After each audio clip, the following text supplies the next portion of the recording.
আচ্ছা, আজকে পড়াবো ক্লাস 10-এর WBSC সিলেবাসের অন্তর্গত কবিতার নাম সি ফিভার। লিখেছেন কে?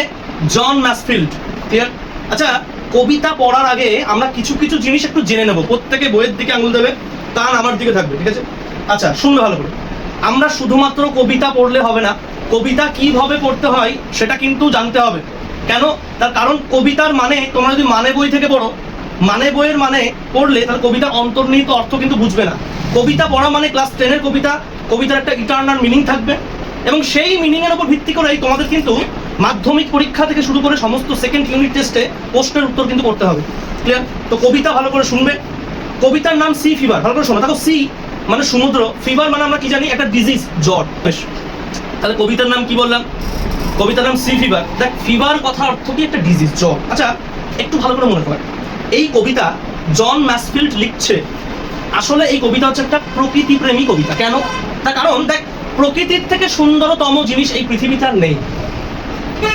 তোরা কাশ্মীরে যাবি কি দেখতে? প্রকৃতি দেখতে। দীঘায় যাবি প্রকৃতি। সব জায়গাতে যেটাই দেখতে যাবো আমরা প্রকৃতি দেখতে যাবো। এই কবিতাতে যখন কবির বাড়িতে মন বসছে না, কেন?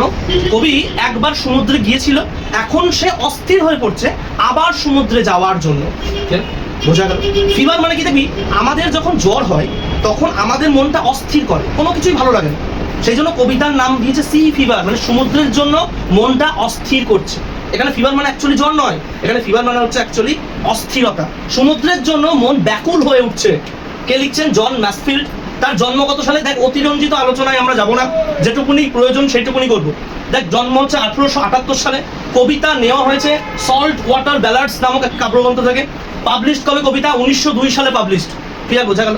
একটা জিনিস বুঝতে হবে কবিতা পড়ার আগে, কবিতার একটা মেটাফরিক্যাল অর্থ আছে, সেই অর্থটা আমি লাস্টে বলবো। কবিতাটা পড়ি, ক্লিয়ার? অতিরঞ্জিত আলোচনা আগে কবিতাটা পড়ি। দেখ, বলছে I must go down to the sea again.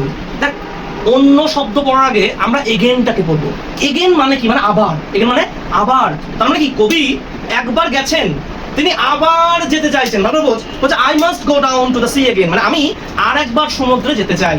ঠিক আছে? To the lonely sea and the sky. দেখ, সমুদ্র এবং আকাশ কখনো একা একা হয় না, তিনি একা যেতে চাই, সেই জন্য লোনলি। দেখ, লোনলি মানে কি? একা, অ্যালোন। ক্লিয়ার?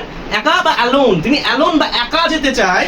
কেন? দেখবি, এই পৃথিবীতে প্রতিটা মানুষ একা জন্মগ্রহণ করে, মৃত্যুর সময়ও একাই মারা যায়। ঠিক আছে? কেউ কাউকে নিয়ে মারা যায় না, ভাই আমি মরছি, তুই আমার সাথে মর, এটা কিন্তু কেউ বলে না, তাই না?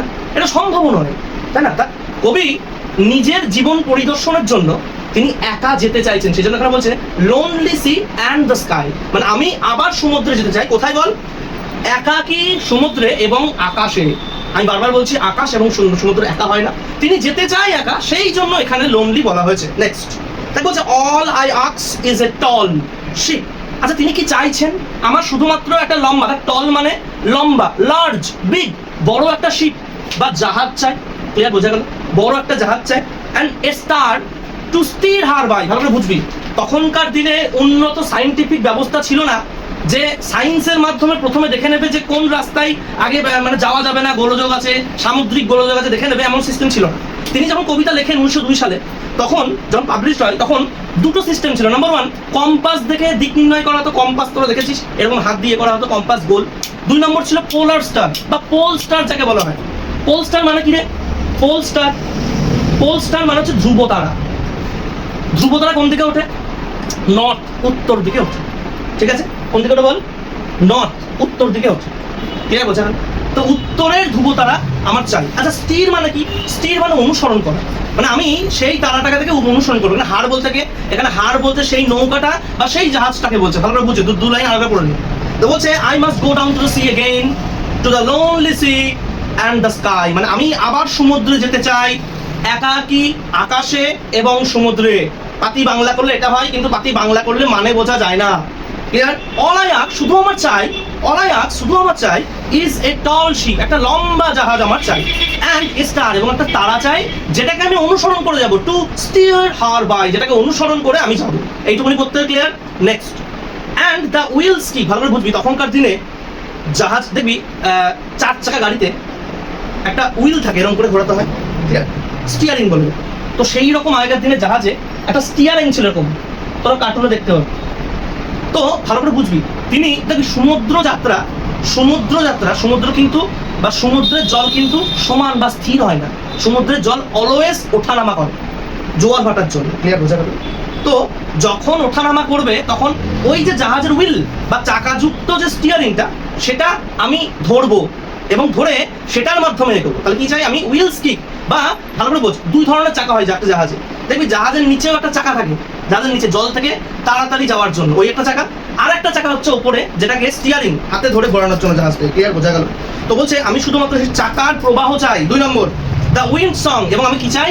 বাতাসের গান চাই, বাতাসের শো শো আওয়াজ। দেখ বাতাস কিন্তু নর্মাল তখন কিন্তু বা সমুদ্রে কিন্তু বাতাস নর্মাল ভাবে বা এখন যে বাতাস তোরা দেখতে পাবে সেরকম হাওয়া বয় না, সমুদ্রে কিন্তু খুব জোরে এবং প্রবাহমান বায়ু আমরা দেখতে পাই। তাহলে আমরা কি চাই বল? উইন্ড সং চাই, মানে বাতাসের সং চাই। Next the white sail shaking. দেখ সেল মানে পাল, পাল আমরা চিনি, পাল চিনি আমরা। ধর একটা নৌকা, জাহাজ ধর এরকম থাকে, এরকম কাপড়ের মতোটা থাকে, তো এটা যেদিকে হাওয়া দেয় সেদিকে এটা ছোটে। ক্লিয়ার? এবং আমি চাই সাদা রঙের যে পালটা সেটা সেকিং মানে ঝাঁকানো বা নড়া, মানে এত জোরে হাওয়া দেবে সেটা নড়ে জাহাজটাকে এগিয়ে নিয়ে যায়। ক্লিয়ার? আচ্ছা, এবং তিনি কখন যাবেন?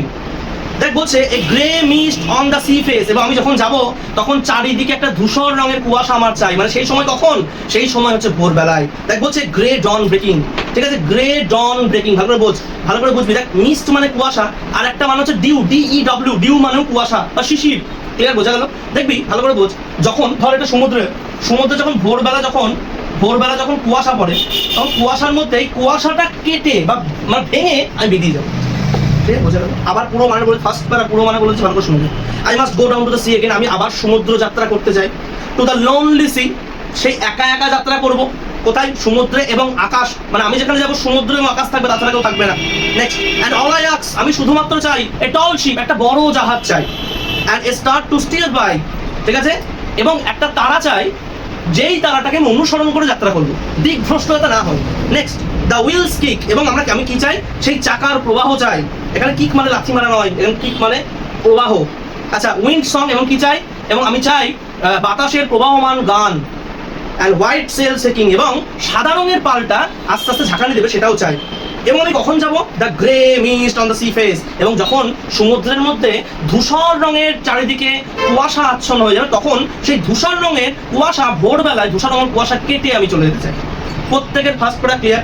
নেক্সট প্যারায় আসছে I must go down to the sea again. কবি আবার বলছে যে আমি আবার সমুদ্রে যেতে চাই। For the call of running tide, আমার কে ডাকছে? রানিং মানে প্রবাহমান, টাইড মানে ঢেউ, প্রবাহমান ঢেউগুলি আমাকে ডাকছে। যদি তোরা কোনোদিন সমুদ্রে যাস, দীঘা অথবা পুরী, সেখানে দেখবি সমুদ্র কখনো শান্ত থাকে না, সমুদ্র কখনো শান্ত থাকে না, স্থির থাকে না পুকুর নদীর মতো। সমুদ্র সর্বদা প্রবাহমান, কারণ সেখানে জোয়ার এবং ভাটা থাকে।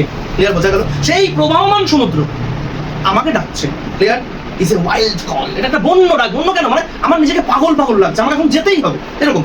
এ clear call that may be not denied, এবং যে ডিনাইড মানে বারণ করা বা রিজেক্টেড, মানে যে কলটা বা যে ডাকটা আমি বারণ করতে পারবো না, আমি রিজেক্ট করতে পারবো না, আমি পরিত্যাগ করতে পারবো না, যে ডাকটা আমাকে মেনে নিতেই হবে, যেতেই হবে। And all I ask is A Windy day, আমি কিন্তু উইন্ডি ডে মানে কি? আমি যখন যাব তখন আমি কিন্তু একটা মানে মেঘানো দিন কিন্তু চাই না, আমি এমন একটা দিন চাই যে দিনের মধ্যে বাতাস উঠবে, যে দিনের মধ্যে সূর্য থাকবে। Windy day with white clouds flying. দেখ হোয়াইট ক্লাউডস কখন দেখবি? যখন আকাশ পরিষ্কার থাকে তখন নীল আকাশের মধ্যে সাদা সাদা বরফের মতো মেঘ দেখা যায়। আমি যখন যাব ঠিক যেমন একটা মেঘ যেন দেখা যায়, এবং সেই মেঘগুলো উড়ে উড়ে যেন যায়। Next and the flung spray, দেখ ভালো শোন, এই জাহাজটা এদিকে দেখা, জাহাজটা যখন এগিয়ে যাবে তখন জাহাজের সাথে ভালো শোন, জাহাজের সাথে এই জলটা ধাক্কা হবে। ধাক্কা খাওয়া ইংরেজি ফ্লাং, ধাক্কা খাওয়া ইংরেজি ফ্লাং, এবং স্প্রে মানে ছিটিয়ে যাবে। ঠিক আছে? এই ধাক্কা খাবে এবং ছিটিয়ে যাবে। আমরা দুটো গতিবেগ জানি অঙ্কের ক্ষেত্রে, তাই জানি জলের দুটো গতিবেগ জানি, একটা প্রতিকূল একটা অনুকূল। দেখবি সমুদ্র এই কবি কোথায় যাচ্ছেন বল? প্রতিকূল দিকে যাচ্ছে, প্রতিকূল মানে যেদিকে বেগ নেই সেই দিকে যাচ্ছে। ক্লিয়ার? তো সেই ক্ষেত্রে আমরা জানতে পারবো সেদিকে কেন যাচ্ছে। দেখ ভালো করে, তো সেই দিকে যখন যাচ্ছে তখন জলটা কেটে এগিয়ে যাচ্ছে, জলটা এদিকে বলছে কেটে, সেই জন্য বলছে ফ্লাং, মানে আমি যখন যাবো তখন সমুদ্রের জলটা ফ্লাং মানে ছড়িয়ে যাবে, এবং স্প্রে মানে ছড়িয়ে ছিটিয়ে স্প্রের মতো যাবে। এবং সেই জায়গাটা, এই জায়গাটা কি জমবে? দেখ বলছে ব্লোম, দ্যাট ব্লোম মানে ফুলে ফেপে, ওটা কি? স্পাউন্ড, দ্যাট স্পাউন্ড কথার অর্থ হচ্ছে ফেনা। এবং আমার হালকা ফেনা হবে, যে ফেনাটা ফুলে ফুলে ফেপে উঠবে। And the seagull crying, seagull মানে শঙ্খচিল বা গামচিলেদের গান সেখানে আমি শুনতে পাবো। ক্লিয়ার, বোঝা গেল? তাহলে সেকেন্ড প্যারাগ্রাফ মানে পুরোটা বলে দিই, ভালো করে শুনে নে। I must go down to the sea again, আমি সমুদ্রে আবার যেতে চাই। কেন? তার কারণ the call for the running tide, আমাকে রানিং টাইড ডাকছে। ক্লিয়ার, রানিংটা কোন পার্টস অফ স্পিচ তোমরা বলবে, এটা প্রশ্ন থাকলো আমার, রানিংটা কোন পার্টস অফ স্পিচ এটা বলবে। আচ্ছা next, is a wild call and a clear call that may be not denied, মানে কি এই ডাকটা হচ্ছে একটা ওয়াইল্ড ডাক, মানে কি একটা বন্য ডাক, যেটা আমি একটা পাগল করা ডাক, যেটা আমি কখনোই ডিনাই বা বারণ করতে পারবো না, আমাকে যেতেই হবে। এবং অলাই আছে, আমি কি চাই? একটা উইন্ডি ডে। আগের প্যারা আমরা কি চাই বললাম? একটা টল শিপ চাই এবং একটা তারা চাই, যেটাকে আমি ফলো করে যাবো, যেটা আমি চলে যাবো। এখন কি চাই? একটা উইন্ডি বা একটা বাতাস মুখর দিন চাই, এবং একটা হোয়াইট ক্লাউড, ওপরে যেন সাদা সাদা বরফপুঞ্জ ক্লাউড ওড়ে। নেক্সট, এবং আমি যখন যাবো তখন ফ্লাং স্প্রে, জলগুলো ছিটিয়ে ছিটিয়ে পড়বে, এবং ব্লেম স্পিউম এখানে সেখানে ফেলা হবে, এবং সিগাল ক্রাইং, এবং সেখানে শঙ্খচিল পাখিদের গান আমি শুনতে পাবো। Next and last para, I must go down to the sea again, আমি আবার সমুদ্রে যেতে চাই। To the vagrant gypsy life, ভালো করে বুঝ, ভ্যাগ্রেন্ট মানে ভবঘুরে, জিপসি মানে যাযাবর, লাইফ মানে জীবন। ভালো করে শুনবি, আমরা ক্লাস 7-এ একটা কবিতা পড়েছিলাম ভ্যাগাবন্ড, মনে আছে? ক্লাস 7-এ আমাদের একটা সিলেবাসে কবিতা ছিল, জানাম ভ্যাগাবন্ড। সেই কবিতায় আমরা দেখতে পাই কবি একটা জীবন চাই যে শুধুমাত্র আমার আকাশে একটা হেভেন বা ভালো আকাশ হোক এবং পায়ের তলাটা রাস্তা হোক, ঠিক আছে, চাইছে। কবি কিন্তু এখানে ওয়েলথ চাইছে না, কবি কিন্তু কোনো বন্ধু চাইছে না, কোনো আশা নেই জীবনের প্রতি, শুধুমাত্র প্রকৃতিকে চাইছে। এই লাইফটা কিসের? ভ্যাগাবন্ডের, যা পড়ে। মানে কবি বাড়ির চার দেয়ালের মধ্যে আটকে থাকতে চায় না, এটা পরিষ্কার বুঝিয়ে দিল। আমি একটা জীবন চাই যেটা ফ্র্যাগ্রেন্ট, যেটা ভবঘুরে হোক, এবং চারিদিকে ঘুরে ঘুরে জীবন অতিবাহিত করব, এবং জিপসি লাইফ, যেটা যাযাবরের মতো জীবন হোক। টু দ্য গার্লস ওয়ে, আচ্ছা কোন দিকে যাবো আমি? গার্লস ওয়ে, গার্লস মানে কি? একটু আগে বললাম শঙ্খচিলের যেই দিকে যাই সেই দিকে যাবো। আচ্ছা, and the whales way, whales মানে তিমি মাছ যেদিকে যাই আমি সেই দিকে যাবো। And the winds like the whetted night, the whetted মানে কি? ধারালো, ওয়েটেড মানে ধারালো, নাইট মানে চাকু। ভালো করে বুঝবি, ভালো করে বোঝ। আমি কি বললাম? কবি যেদিকে যাচ্ছে, প্রত্যেকের দিকে তাকা, কবি যেদিকে যাচ্ছে সেদিকে প্রতিকূল দিক। ঠিক যেমন জল কেটে যাচ্ছে, সেই তেমন হাওয়াও কিন্তু কেটে যাচ্ছে, এত জোরে যাচ্ছে। এই দিকে যে আমি এই দিকে যাচ্ছি, হাওয়াটা কিন্তু এইদিকে বইছে, তাহলে এই দিকের হাওয়াগুলো আমি যখন হাওয়া কেটে যাচ্ছে তখন ধারালো চাকুর মতো আমার গায়ে লাগছে। ওয়েটেড নাইট মানে ধারালো চাকুর মতো আমার গায়ে লাগছে। Clear? And all I ask merry yarn, that merry মানে মধুর মিষ্টি, ইয়ার্ন মানে গল্প। আমি যখন যাবো তখন মিষ্টি গল্প শুনতে শুনতে যাবো। কার কাছ থেকে? লাফিং ফেলো রবার, একটা হাস্যরত নাবিকের কাছ থেকে। ফেলো রবার মানে নাবিকের কাছ থেকে আমি গল্প শুনতে শুনতে যাবো। ক্লিয়ার, বোঝা গেল? A quiet sleep and a sweet dream when long tricks over, ভালো করে বোঝ। এবং আমি লাস্টে একটা শান্তির ঘুম চাই, যেখানে আমাকে কেউ ডিস্টার্ব করবে না, এবং একটা মিষ্টি স্বপ্ন চাই, যেই স্বপ্নটা ট্রিক ওভার মানে যেটা স্বপ্নটা অনেক দিন ধরে স্বপ্নটা চলবে। ক্লিয়ার? তাহলে কবিতার প্রতিটা লাইন ক্লিয়ার হলো। এই কবিতা আমি একটু আগে বললাম কবিতা হচ্ছে মেটাফরিক্যাল। কেন মেটাফরিক্যাল? দেখবি আমাদের এই টোটাল জীবনযাত্রা বা মানুষের জীবনের সাথে কবি তুলনা করেছে। মানুষের জীবন কেন? দেখবি আমাদের জীবন লাস্টে শেষ হয় কি দিয়ে? মৃত্যু দিয়ে। লাস্টে গভীর স্বপ্ন দিয়ে। কারোর আশা পূর্ণ হয়, কারোর পূর্ণ হয় না। কিন্তু কবি এখানে লাস্টের জীবনটা সমাপ্তি দিয়েছে এই নিদ্রা দিয়ে বা স্লিপ দিয়ে।